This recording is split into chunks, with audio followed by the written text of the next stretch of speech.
These are the notes for section 8.6, solving equations by factoring. The reason we were learning to factor is so we would be able to solve equations. Now the problems that we're looking at in section 8.6 are going to have an equal sign. They are going to be equations. So in our answer, we're going to have a solution. Our answer is going to look like x equals something. Okay. So let's take a look at example 1 first, where we are multiplying by 0. 7 times what equals 0? 0. 8 times what equals 0? 0. Negative 7 times 0 equals 0. X times 0 equals 0. And x minus 2 times 0 will equal 0. As we're multiplying, if one of the two things is 0, the product will equal 0. As we're looking at example 2, it says solve x minus 3 times x plus 4 equals 0. If the product is 0, that means one of the two things being multiplied has to equal 0. So we will have x minus 3 equals 0, or x plus 4 equals 0. These are both equations we know how to solve. Add 3 to both sides, and we have x equals 3, or subtract 4 from both sides, x equals 0. I'm sorry, x equals negative 4.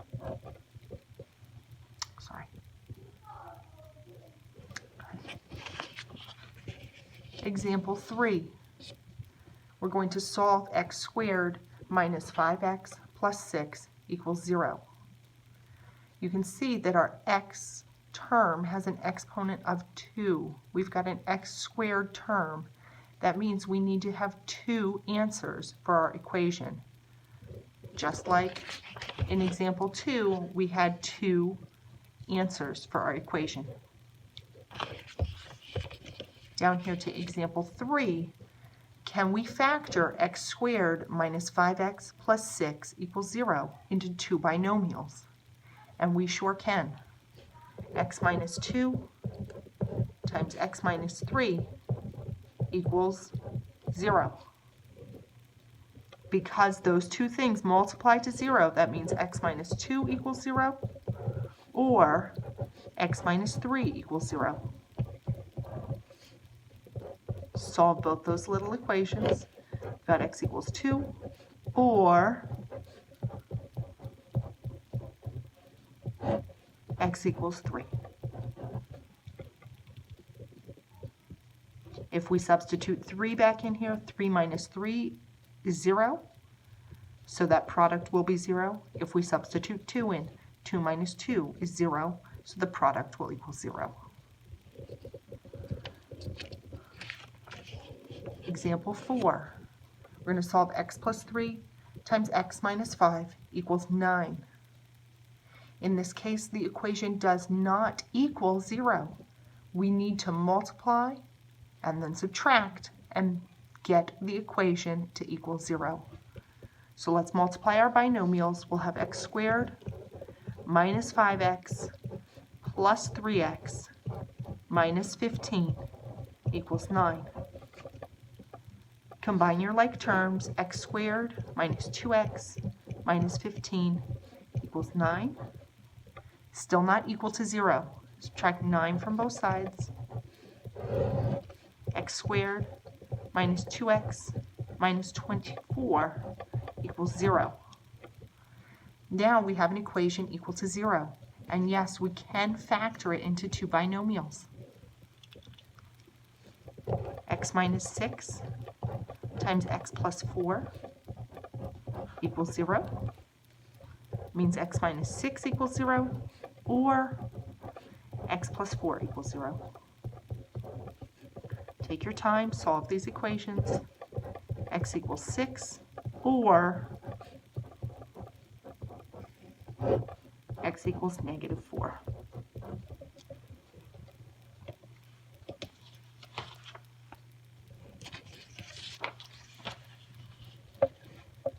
Example 5.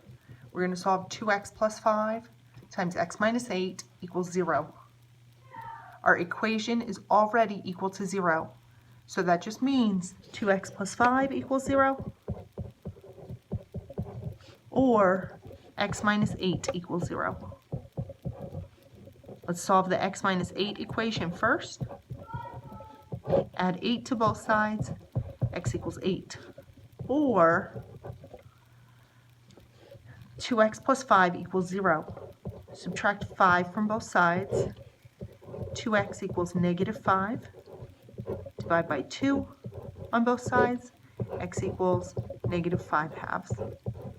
Our two answers for example 5 are x equals negative 5 halves or x equals 8.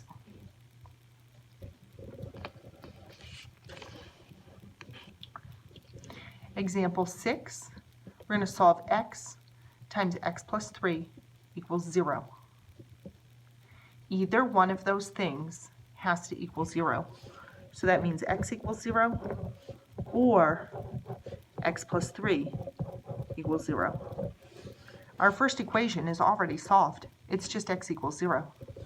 Our second equation, subtract 3 from both sides, x equals negative 3. So our two solutions are x equals 0 or x equals negative 3.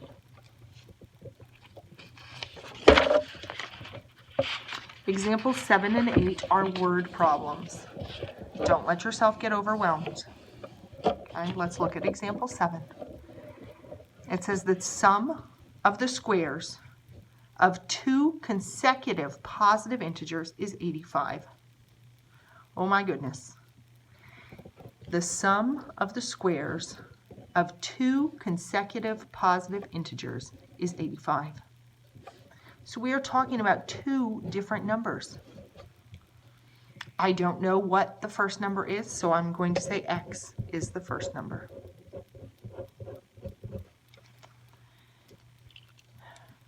It says two consecutive positive integers. Consecutive means in a row, like 1, 2, 3, 4.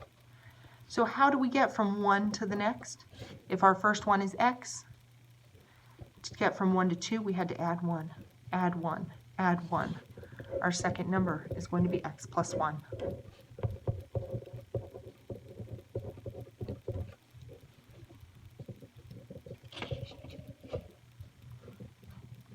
Now let's go back to those first words.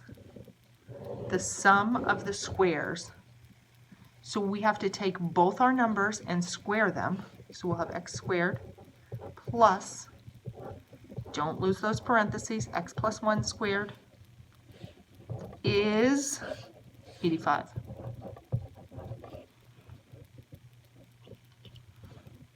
Be careful on your next step here. X squared plus x plus 1 times x plus 1 equals 85.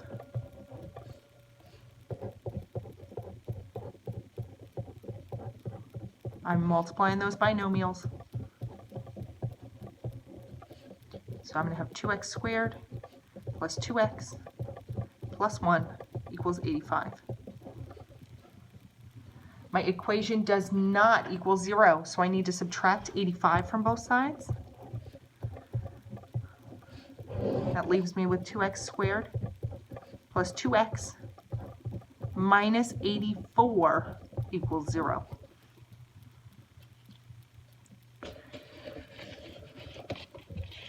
Just going to rewrite over here.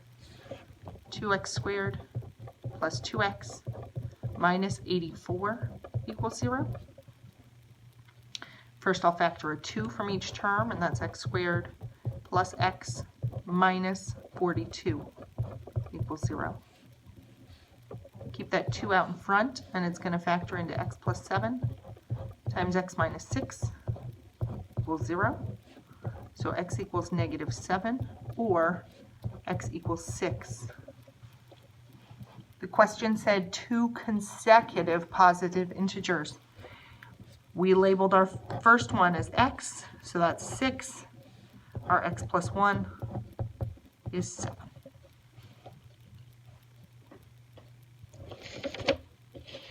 And example 8. The sum of the squares of two consecutive negative odd integers is 10. We'll start it the same way. X is our first number, and then consecutive negative odd integers. So that will be 1, 3, 5, 7.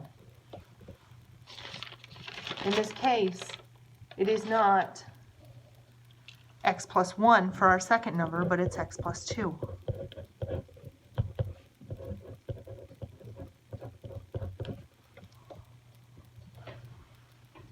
Sum of the squares, so x squared plus x plus 2 squared is 10.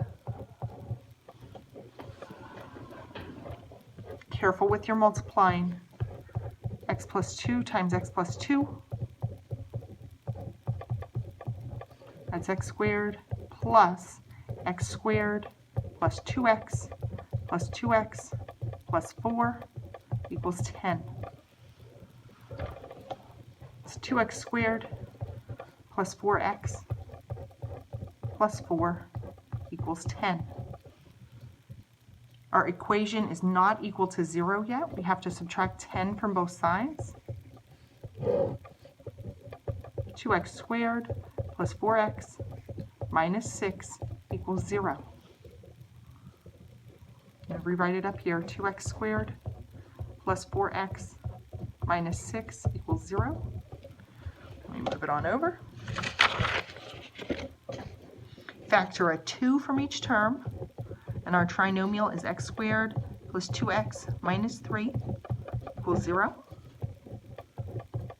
Factors into x plus 3 times x minus 1. So x equals negative 3, or x equals 1. The problem asked for negative odd integers, so we know our first number is our negative 1, so it's our negative 3. Then our x plus 2, not x plus 1, x plus 2, negative 3 plus 2 is negative 1. If we square those, negative 3 squared is positive 9, negative 1 squared is positive 1, 9 plus 1 is 10, and it checks. Those are the notes for section 8.6, solving equations by factoring.